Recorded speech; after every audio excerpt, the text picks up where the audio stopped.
on live video. We are here at Govardhana with the Vaishnavas and Vaishnavis. So we're going to chant Jai Radhamadhava and have more reading. There's more people, going to be more people online. So that's, at least they don't get too depressed. Jaya Radhamadhava Kunja Bihari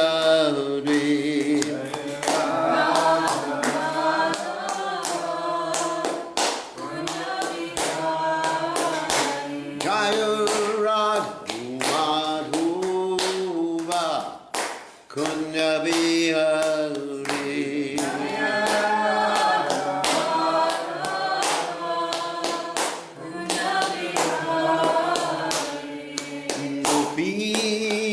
Janamanapa Idivadudhaure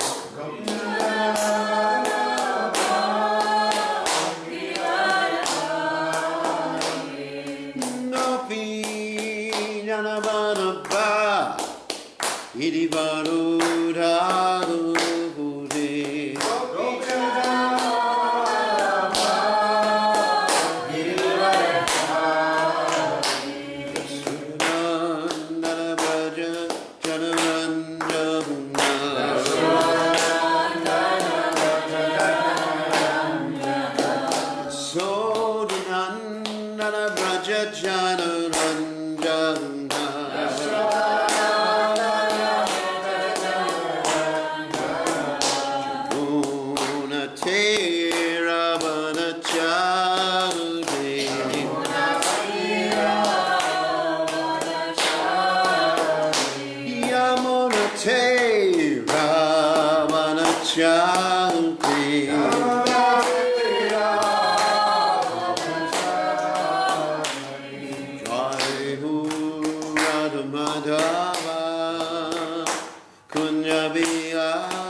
All glorious the assembled devotees.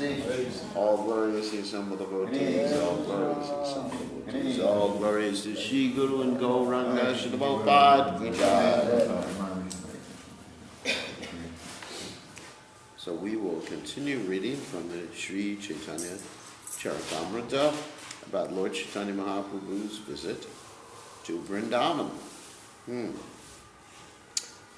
So, text 126. Okay.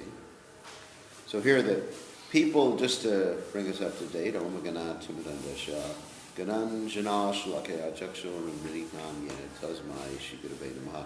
So the people in Vrindavan have realized that Krishna has now appeared as Lord Chaitanya Mahaprabhu, and they're describing his glories in this next verse. These glories of yours are only marginal. Originally, you are the son of Maharaj Nanda. So, Srila Prabhupada explains in his purport that the original characteristics of a substance are called sarupa, and the subsequent corollaries are called the tashta lakshana, or marginal characteristics. The glories of the Lord's marginal characteristics prove him to be the original Supreme Personality of Godhead, the son of Maharaj Nanda.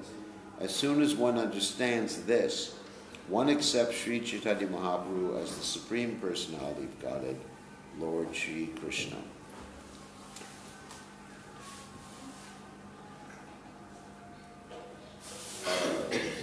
Remain still. Sri Chaitanya Mahaprabhu then bestowed his causeless mercy upon all the people there, and everyone became ecstatic with love of God. Finally, they all returned to their homes. Sri Chaitanya Mahaprabhu remained for some days at Akrura Tirtha. He delivered everyone there simply by distributing the holy name of Krishna and ecstatic love for the Lord. Brahmin disciple of Madhavendra Puri went from house to house in Mathura and inspired other Brahmanas to invite Caitanya Mahaprabhu to their homes. Thus, all the respectable people of Mathura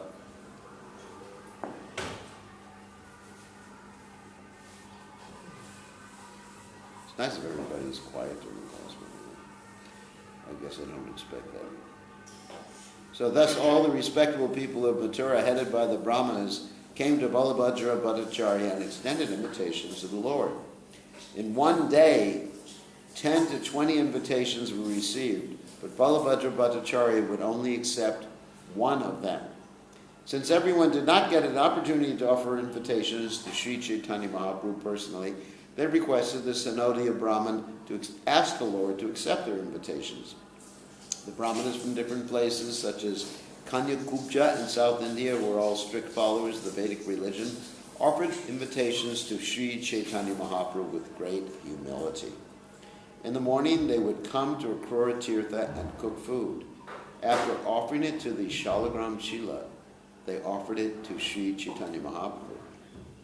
The Prabhupada explains there are Brahmanas known as Pancha Gauda Brahmanas, who come from 5 places in northern India, and there are Brahmanas known as Pancha Dakshinacha Brahmanas, who come from 5 places in southern India. In northern India, the places are Kanya-Kubja, Sarasvata, Gauda, Maithila, and Utkala. In southern India, the places are Andhra, Karnataka, Gurjara, Dravida, and Maharashtra. The Brahmanas from these places are considered to be very strict followers of the Vedic principles, and they are accepted as pure Brahmanas. They strictly observe Vedic principles and are not polluted by tantric misdeeds. All of these Brahmanas respectfully invited Caitanya Mahaprabhu for lunch. One day, Caitanya Mahaprabhu sat at the bathing ghat of Akrura Tirtha and thought the following thoughts. Prabhupada explains that Akrura Tirtha is located on the road between Vrindavana and Mathura. When Krishna and Balaram were being taken to Mathura by Akrura, the Lord rested at this place and took his bath in the Yamuna. When Krishna and Balaram took their baths, Akrura saw the entire world of Vaikuntha within the water. The inhabitants of Vrindavan also saw the Vaikuntha planets within the water. Some new information.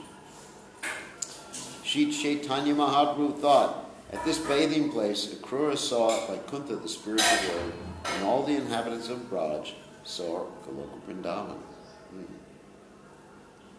While considering how Akrura remained within the water, Sri Caitanya Mahaprabhu immediately jumped in and stayed underwater for some time.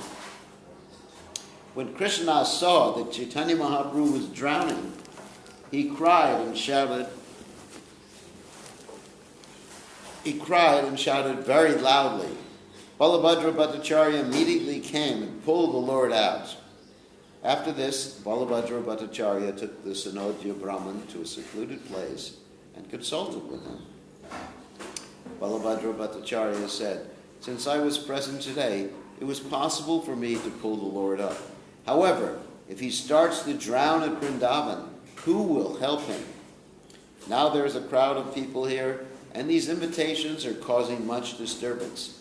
In addition, the Lord is always ecstatic and emotional. I do not find the situation here very good. It would be good if we could get Sri Caitanya Mahaprabhu out of Vrindavan. That is my final conclusion. The Sanodya Brahman said, let us take him to Prayag and go along the banks of the Ganges. It will be very pleasurable to go that way. After going to the holy place named Sorokshetra and taking bath in the Ganges, let us take Sri Caitanya Mahaprabhu that way and go. It is now the beginning of the month of Magh. If we go to Prayag at this time, we shall have the opportunity to bathe for a few days during Makara Sankranti. Prabhupada says, bathing during the month of Magh at Magha Mela still takes place. This has been a very old Mela assembly from time immemorial. It is said that the Lord, in the form of Mohini, took a bucket of nectar and kept it at Prayag. Consequently, Magh Mela has been observed, and there is an assembly of holy men there every year. Every 12th year, there is a Kumbh Mela, a great festival, and all the holy men from all over India assemble there. The Brahmana wanted to take advantage of the Magh Mela and bathe there. Bathing at the confluence of the Ganges and Yamuna near the fort at Allahabad, Prayag, is mentioned in the revealed scriptures.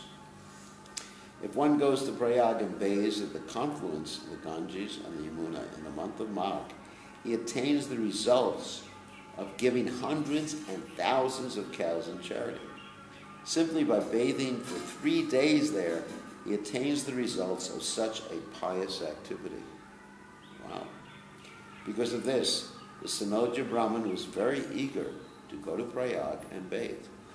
Generally, karmis, fruitive laborers, take advantage of bathing there during the month of Magh, thinking that they will be rewarded in the future. Those who are situated in devotional service do not very strictly follow this karma kandya process. So why don't we do it? Anybody have any ideas? What? Yes, the holy name, you're not supposed to compare, there's two reasons actually. You're not supposed to compare the holy name to, let's say, unlimited pious activities. If you do that, you're a prashandi, basically, you're an atheist. If you compare, even make the comparison in your mind, basically.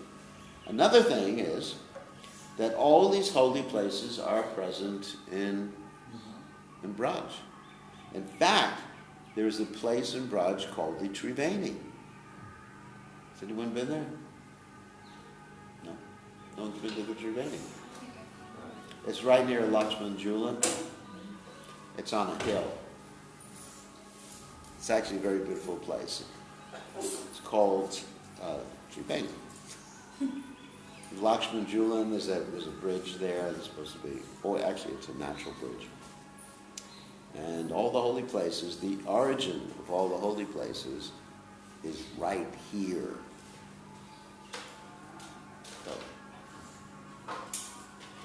So you're late. I guess hearing is not so important. I guess eating is more important than hearing. So anyway, it'd be tough to be.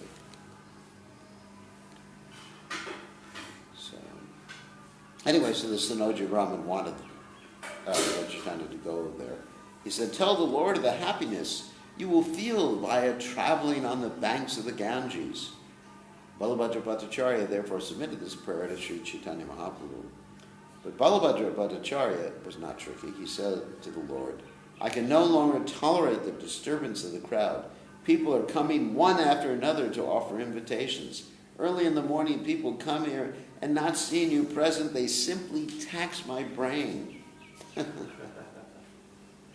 I'll be very happy if we all leave and take the path by the banks of the Ganges. Then we can have an opportunity to bathe in the Ganges in Prayag during the Makara Sankranti." And Srila Prabhupada again explains there are two great occasions for bathing in the Ganges during the Makara Mela. One is on the day of the dark moon, and the other is on the day of the full moon during the month of Magh. "My mind has become very agitated, and I cannot bear this anxiety." This is Balabhadra Bhattacharya. "May everything rest on the permission of your lordship. I will accept whatever you want to do." It's like a little guilt there, isn't it? He's applying guilt. He's saying, "My mind is anxiety. I can't deal with this anymore. I'm going to freak out. But whatever you want to do, we'll do." Although Lord Chaitanya Mahaprabhu had no desire to leave Vrindavan, he began to speak sweet words just to fulfill the desire of his devotee. Sri Chaitanya Mahaprabhu said, "You've brought me here to show me Vrindavan. I am very much indebted to you, and I shall not be able to repay this debt. Whatever you desire, I must do. Wherever you take me, I shall go." The next morning, Sri Chaitanya Mahaprabhu got up early. After taking his bath, he became ecstatic with love, knowing that he now had to leave Vrindavan. Although the Lord did not exhibit any external symptoms, his mind was filled with ecstatic love. At that time, Balabhadra Bhattacharya said, "Let us go to Mahavan." Let's go cool. Saying this, Balabhadra Bhattacharya made Sri Caitanya Mahaprabhu sit aboard a boat. After they crossed the river, he took the Lord with him. Both Rajaputa Krishnadas and the Sanodya Brahman knew the path along the Ganges bank very well. While walking, Sri Caitanya Mahaprabhu understood that the others were fatigued and took them all beneath a tree and sat down. There were many cows grazing near that tree, and the Lord was very pleased to see them. Suddenly, a cowherd boy blew on his flute, and immediately the Lord was struck with ecstatic love. Filled with ecstatic love, the Lord fell unconscious to the ground. He foamed about the mouth, and his breathing stopped. What is that type of ecstasy called? There's two types of ecstasy being described here. Does anyone know the Shastra? One is epilepsy. No, I mean, but the category. I'm talking about the category. Oh, Vyabhichari. Vyabhichari or Sanchari. And then there's another type of ecstasy being described here. Oh, The stimulation. No, the stimulation. Vibhav. Vibhav. So it's a little nectar devotion class for you. So Vibhav means that which stimulates your motion. There's a lambana and udipana. A lambana is directly Krishna, and udipana is things that remind you of Krishna. Like the flute song. Like one time I was sitting here and they were playing the flute song on the speaker. Remember that, Mayapur? I think you were. I said, "Oh, I hear Krishna's flute." And I was feeling ecstatic, and then Mayapur just ruined my ecstasy. I said, "No, it's just a recording." And I came back down to earth. But I wasn't foaming at the mouth or anything. So anyway, this said breathing stopped. Actually, that's another Sanchari Bhava, which is like death. There's 33 Sanchari Bhavas or Vyabhichari Bhavas, same thing. So this, of course, is Mahabhava that Lord Chaitanya Mahaprabhu was exhibiting. While the Lord was unconscious, 10 cavalry soldiers belonging to the Mohammedan Patana military order rode up and dismounted. Seeing the Lord unconscious, the soldiers thought, this sannyasi must have possessed a large quantity of gold. These 4 rogues here must have taken away that sannyasi's riches after killing him and making him take the poison Dhutura. Thinking this, the Patan soldiers arrested the 4 persons and decided to kill them. Because of this, the 2 Bengalis began to tremble. The 4 persons were Balabhadra Bhattacharya, his assistant Brahmana, Rajaputa Krishnadas, and the Sanodya Brahman devotee of Madhavendra Puri. The devotee Krishnadas, who belonged to the Rajaputa race, was very fearless. The Sanodya Brahman was also fearless, and he spoke very bravely. The Brahmana said, "You Patan soldiers are all under the protection of your king. Let us go to your commander and get his decision. This sannyasi is my spiritual master, and I am from Mathura. I am a Brahmin, and I know many people who are in the service of the Mohammedan king. This sannyasi sometimes falls unconscious due to the influence of a disease. Please sit down here, and you will see that he will very soon regain consciousness and his normal condition. Sit down here for a while and keep us all under arrest. When the sannyasi regains his senses, you can question him. Then, if you like, you can kill us all." The Patan soldiers said, "You are all rogues. 2 of you belong to the district of Mathura, and the other 2 who are trembling belong to Bengal." Actually, Prabhupada said Bengalis, they're intellectuals, but they're always filled with fear. Rajaputa Krishnadas said, "I have my home here, and I also have about 200 Turkish soldiers and about 100 cannons. If I call loudly, they will come immediately to kill you and plunder your horses and saddles." The Bengali pilgrims are not rogues. You are rogues, for you want to kill the pilgrims and plunder them.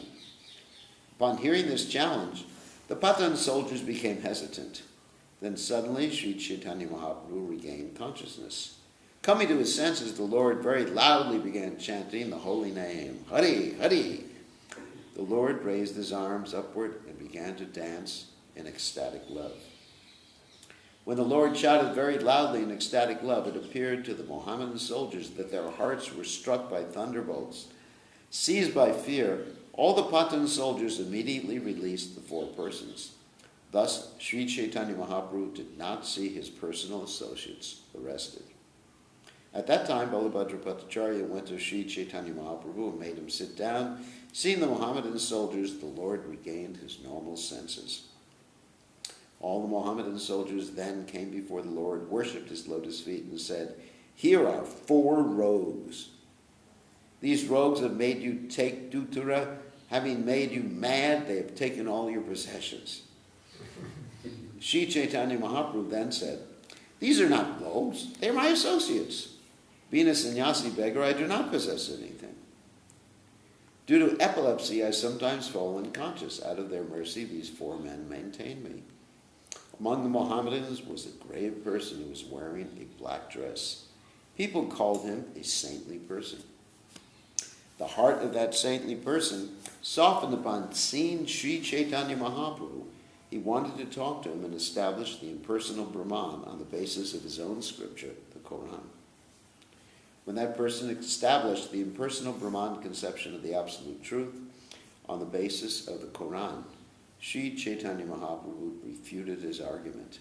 Whatever arguments he put forward, the Lord refuted them all. Finally, the person became stunned and could not speak.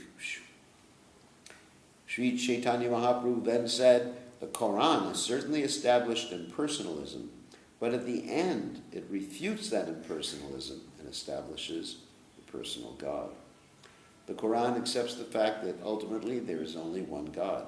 He is full of opulence, and his bodily complexion is blackish." Purport: the revealed scripture of the Mohammedans is the Quran. There is one Mohammedan sampradaya known as the Sufis. The Sufis accept impersonalism, believing in the oneness of the living entity with the absolute truth. Their supreme slogan is Analahok. The Sufi sampradaya was certainly derived from Shankaracharya's impersonalists. According to the Quran, although they philosophically, I have to explain this, although they philosophically accept that if you talk to them, they still have, there's a lot of elements of bhakti in their activities. So, I mean, people can philosophically say anything, but then they manifest bhakti practically. According to the Quran, the Lord has a supreme, blissful, transcendental body. He is the absolute truth, the all-pervading, omniscient, and eternal being. He is the origin of everything. Creation, maintenance, and dissolution come from him. He is the original shelter of all gross and subtle cosmic manifestations. So you have to go, both have to go, take your medicines. Medicine is the holy name. Yes. Holy name. Yes. Ammala Harinam Amiya Vilasa. It's nice to hear from Prabhupada. Actually, every day when I do my Didi Puja, I have this little device that has all of Prabhupada's classes and everything, lectures and everything on it that Prabhupada was ever recorded from Prabhupada. And I play that, so I hear Prabhupada every morning, I hear Prabhupada now, I read during the day. This is connection with a pure devotee. Not me, but Prabhupada. It's Prabhupada's words. So, the Lord is the supreme absolute truth, worshipable by everyone. He is the cause of all causes. By engaging in his devotional service, the living entity is relieved from material existence. No conditioned soul can get out of material bondage without serving the Supreme Personality of Godhead. Love at his lotus feet is the ultimate goal of life. So, purport, according to the Mohammedan scripture, without ibadat, offering prayers at a mosque or elsewhere 5 times daily, namaja, one cannot be successful in life. Sri Caitanya Mahaprabhu pointed out that in the revealed scripture of the Mohammedans, love of Godhead is the ultimate goal. Karma Yoga and Jnana Yoga are certainly described in the Quran, but ultimately the Quran states that the ultimate goal is an offering of prayers to the Supreme Person, Ibadat. The happiness of liberation, whereby one merges into the Lord's existence, cannot even be compared to a fragment of the transcendental bliss obtained by service unto the Lord's lotus feet. In the Quran, there are descriptions of fruitive activity, speculative knowledge, mystic power, and union with the Supreme, but ultimately everything is refuted as the Lord's personal feature and his devotional service is established. The scholars of the Quran are not very advanced in knowledge. Although there are many methods prescribed, they do not know that the ultimate conclusion should be considered the most powerful. Seeing your own Quran and deliberating over what is written there, what is your conclusion? The saintly Mohammedan replied, all that you have said is true. This has certainly been written in the Quran, but our scholars can neither understand nor accept it. Usually they describe the Lord's impersonal aspect, but they hardly know that the Lord's personal feature is worshipable. They are undoubtedly lacking this knowledge. Back is hurting from the ride this morning. The saintly Mohammedan admitted that those who were supposedly conversant in the teachings of the Quran could not ultimately understand the essence of the Quran. Because of this, they accepted only the Lord's impersonal feature. Generally, they recite and explain this portion only. Although the transcendental body of the Lord is worshipable, most of them are unaware of this. Since you are that very same Supreme Personality of Godhead, please be merciful upon me, and I am fallen and unfit. I have studied the Mohammedan scripture very extensively, but from it I cannot conclusively decide what the ultimate goal of life is or how I can approach it. Now that I have seen you, my tongue is chanting the Hare Krishna Maha Mantra. The false prestige I felt from being a learned scholar is now gone. Saying this, the saintly Mohammedan fell at the lotus feet of the Supreme Personality of Godhead, Sri Caitanya Mahaprabhu, and requested him to speak of life's ultimate goal and the process by which it could be obtained. Sri Caitanya Mahaprabhu said, please get up. You have chanted the holy name of Krishna, therefore the sinful reactions you have accrued for many millions of lives are now gone. You are now pure. Sri Caitanya Mahaprabhu then told all the Mohammedans there, chant the holy name of Krishna, chant the name of Krishna. As they all began to chant, they were overwhelmed with ecstatic love. In this way, Sri Caitanya Mahaprabhu indirectly initiated the saintly Mohammedan by advising him to chant the holy name of Krishna. The Mohammedan's name was then changed to Ramdas. There was also another Pathan Muslim present there, whose name was Vijuli Khan. And Prabhupada here said this. After being initiated, the devotees of the Krishna conscious movement changed their names. Whenever a person in the Western world becomes interested in this Krishna conscious movement, he is initiated by this process. In India, we are falsely accused of converting Malechas and Yavanas into the Hindu religion. In India, there are many Mayavadi sannyasis known as Jagat Guru.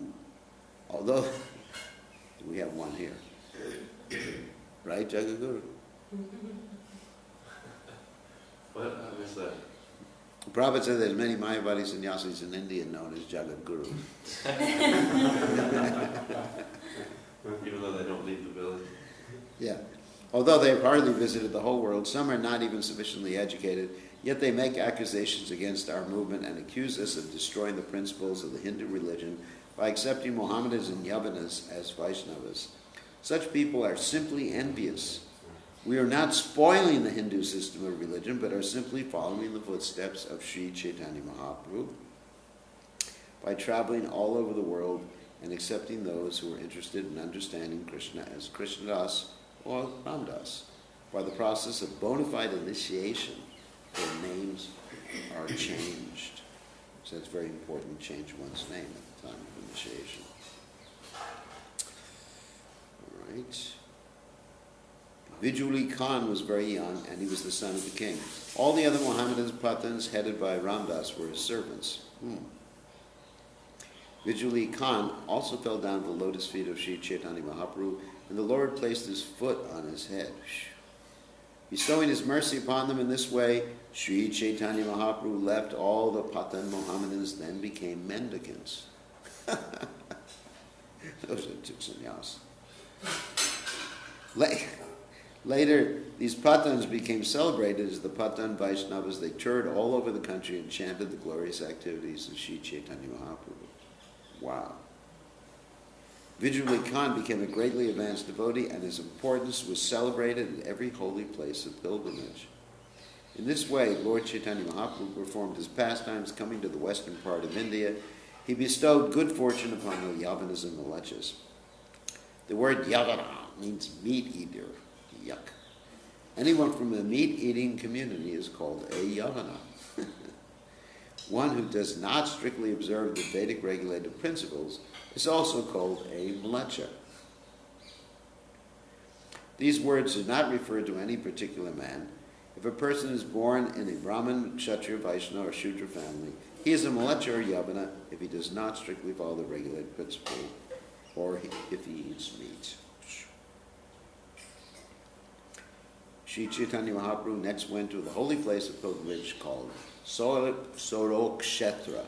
He took his bath in the Ganges there and started for Prayag on the path along the banks of the Ganges.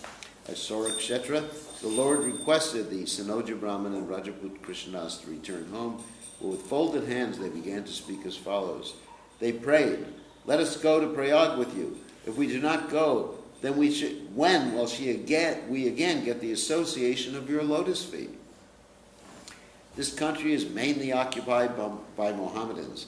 At any place, someone can create a disturbance, and although your companion Balabhadra Bhattacharya is a learned scholar, he does not know how to speak the local language." Hearing this, Sri Chaitanya Mahaprabhu accepted their proposal by smiling mildly. Thus, those two persons continued to accompany him. Whoever got to see Sri Chaitanya Mahaprabhu would feel himself overwhelmed with ecstatic love and would begin to chant the Hare Krishna mantra.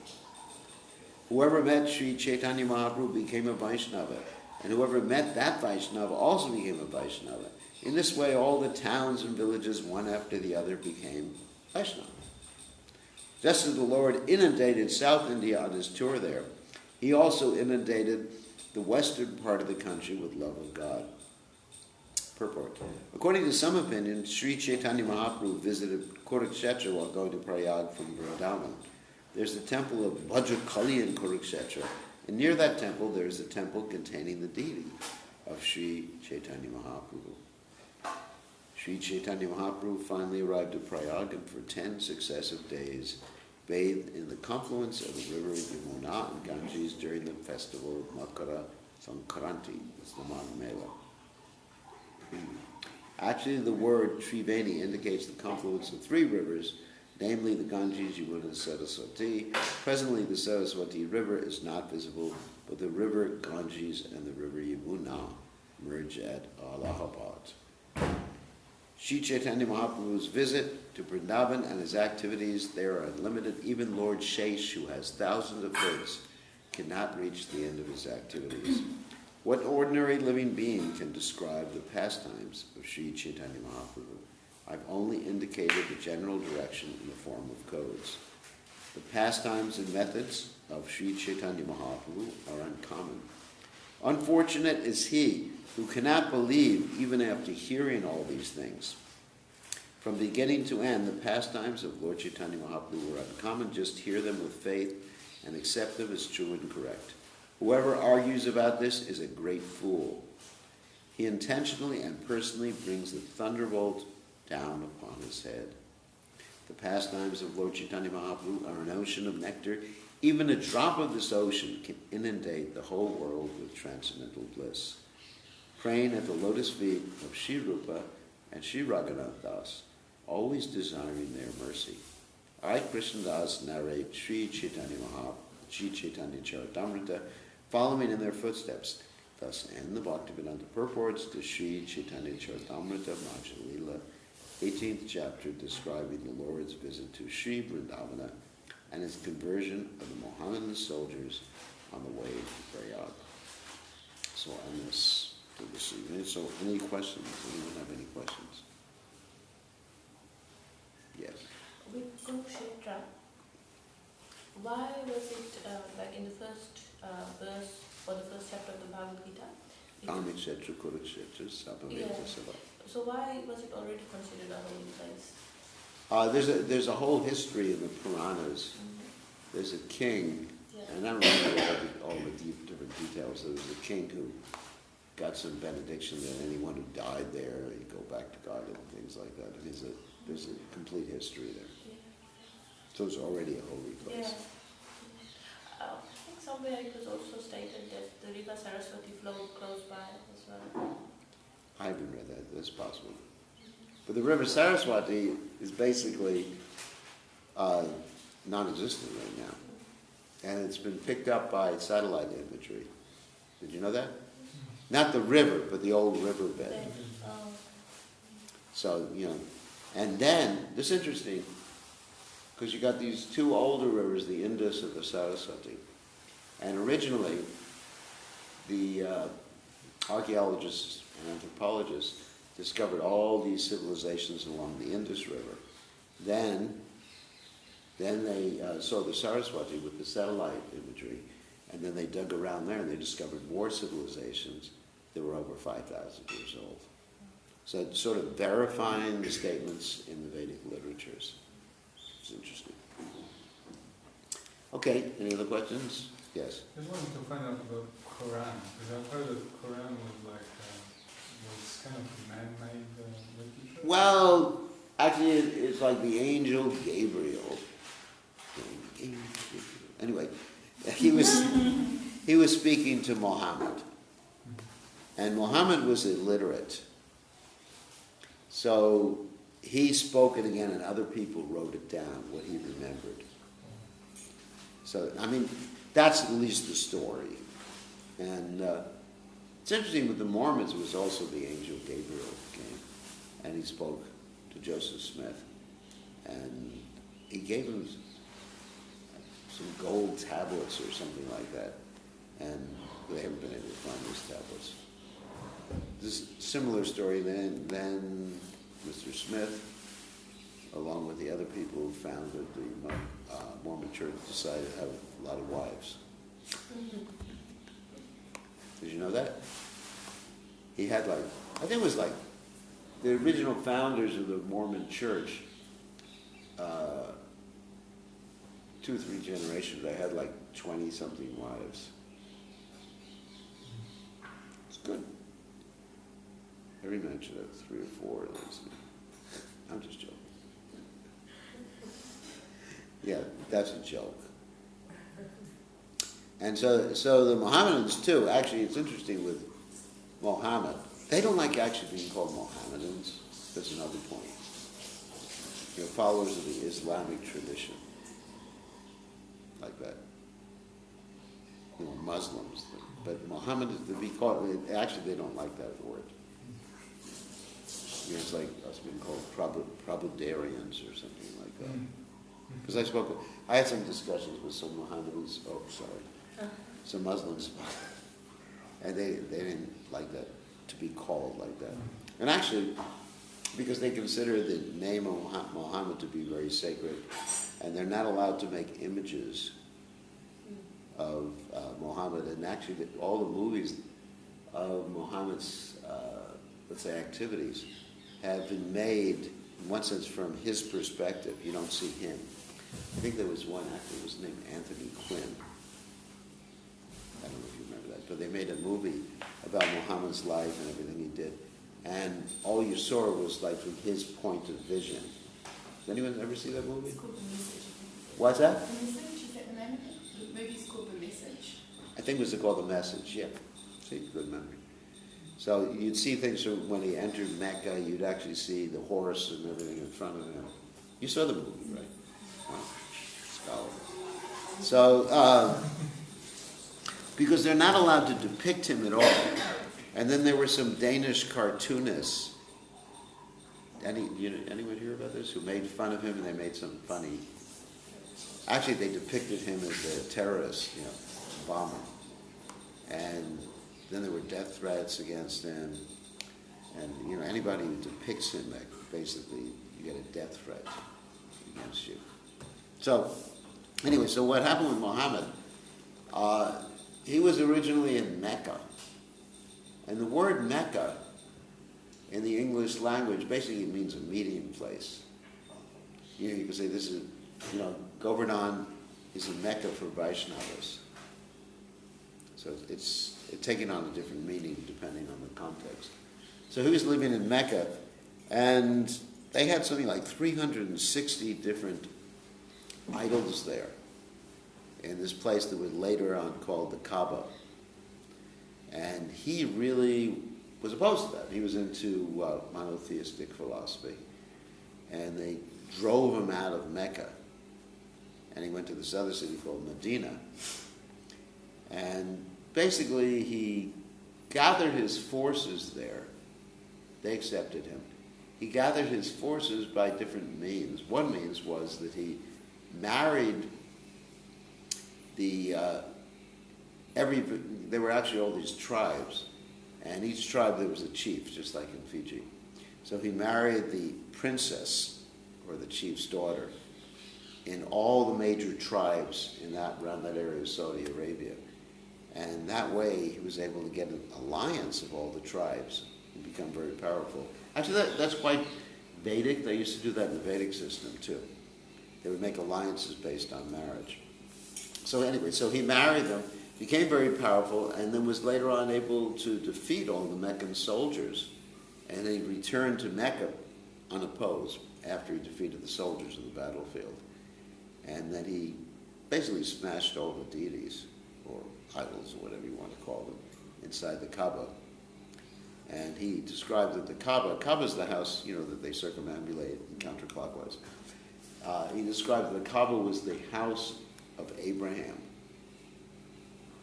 And then there was this black stone on the side of the Kaaba that some people think is a Shiva Linga. And other people understand, the Muslims understand it's like a sign of man's sins that came down to the earth. And so that's why they circumambulated. They kissed this black stone. And every Muslim is supposed to go at least once in a lifetime to do this izjira, this pilgrimage to Mecca and Medina. And you see hordes of people every year just circumambulating the Kaaba. And some people say the Kaaba, anyway, this is some devotees, say the Kaaba has pictures of Yashoda and Krishna. It's sad. I mean, I've heard of that. Anyway, it's speculation. I can't say that's true. And so, anyway, so the Muslim religion. So anyway, so it was first started by conquering, but Muhammad himself was very liberal. He said you should not hurt people of the book. People of the book means the Jews and the Christians. Those two groups. He was opposed, because, Christianity was already there. Judaism, of course, was there long ago. And so the Muslims actually accept the Old Testament. And they accept Jesus Christ as a prophet, but Muhammad's like the final prophet. As in the same way the Mormons accepted Joseph Smith as like the final prophet. And it's quite interesting. There's a lot of parallels between the Muslim religion and the Mormon religion. For the Mormon religion, they actually believe that, so many things, it's like an American-based religion. That, basically God appeared in America. And that because they have so much money in America, they're able to make followers everywhere. In Fiji, they have just major impact on the people in major big temple. You've seen the temple there in Suva, and smaller temples all over. So that's the Mormon religion. And so the Mohammedans, there's Sufi Mohammedans, there's Shiite Mohammedans, Muslims. And so those two types of Muslims are continually fighting each other. The Shiites believe in the disciplic succession must come from a relative of Muhammad, basically. It comes down hereditary line. And the Sunnis don't believe that. I mean, that's one of the basic differences between them. And they kill each other more than they kill the infidels. We're infidels, according to them. Or kafirs. Infidels. And they are malechas and yavanas, according to us. That's lovely exchange. Yeah. No, but we have, actually in Fiji, we've established an interreligious dialogue between Mohammedans, the Muslims, I keep saying Mohammedans because they don't like it, the Muslims and the other religions, the Methodists. I don't think there's too many Jews there. I haven't met any Jews in Fiji. Maybe there are some, but I haven't seen any. And then the Sacha Sai Baba people. They come to the interreligious dialogue. And we're very kind, and we don't talk about anything that would cause conflicts.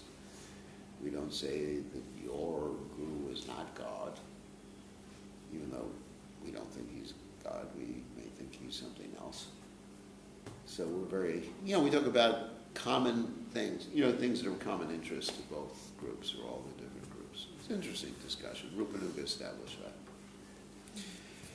Okay. Any other questions? Yeah. Maharam, I read actually, I don't know, in the internet I went through Bhavishya Puran. Yeah. Oh, yeah. And it was the Bhavishya Puran, which we don't know which parts are bona fide or added later The on. king went actually to Mecca there. Yeah. There's some description there. Is that true? I don't understand. Well, any Puran or Purana, those are the correct pronunciation. Any Purana that has not been passed down in disciplic succession, we take with a grain of salt. You know what grain of salt means? And I don't take salt, so it's not a problem for me. Okay, potassium salt. So anything that hasn't been passed down in disciplic succession, we read it and understand it. It sounds nice and everything, but we don't take it with the same authenticity as we would Srimad Bhagavatam or the Bhagavad Gita. In fact, the Mahabharata, according to Sripad Madhvacharya, the Mahabharata has actually been changed, added to, subtracted from.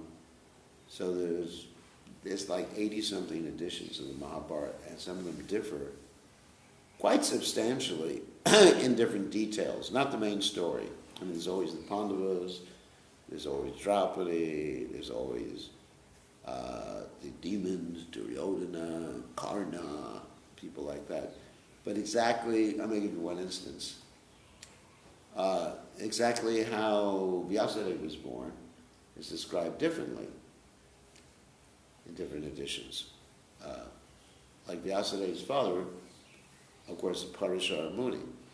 And so Parashara, in the North Indian edition, Parashara Muni meets Satyavati, and she's rowing across the river. Actually, she's the daughter of the king Vasu, who was born from a fish, but I'm not going to get into that story. So she's rowing across the river, and he just says, well, hello. We should have a kid. She says, well, not going to work out too well. We're right in the middle of the river. And he creates a fog, and Vyasadeva was born, Krishna, Dvaipayana, and Vyasadeva. In another edition of the Mahabharata, you have Parashara Muni going to Satyavati and saying, let's get married. And they have a whole fire sacrifice and, the whole thing. Whole South Indian thing. Not South Indian, North Indian. And they get married. And so there's different versions of that story. So, in other words, that's Madhvacharya, who wrote a commentary on the Mahabharata called the Tat Niranaya. That's his famous commentary. And he says that in the commentary. So, therefore, if something is not coming in disciplic succession, unbroken disciplic succession, then we don't. What do you want?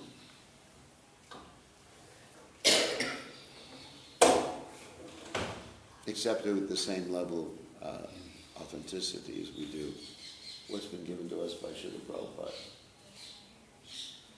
Okay, it is time. All glories to Srila Prabhupada ki jai. So you'll stay online the whole time because we have this additional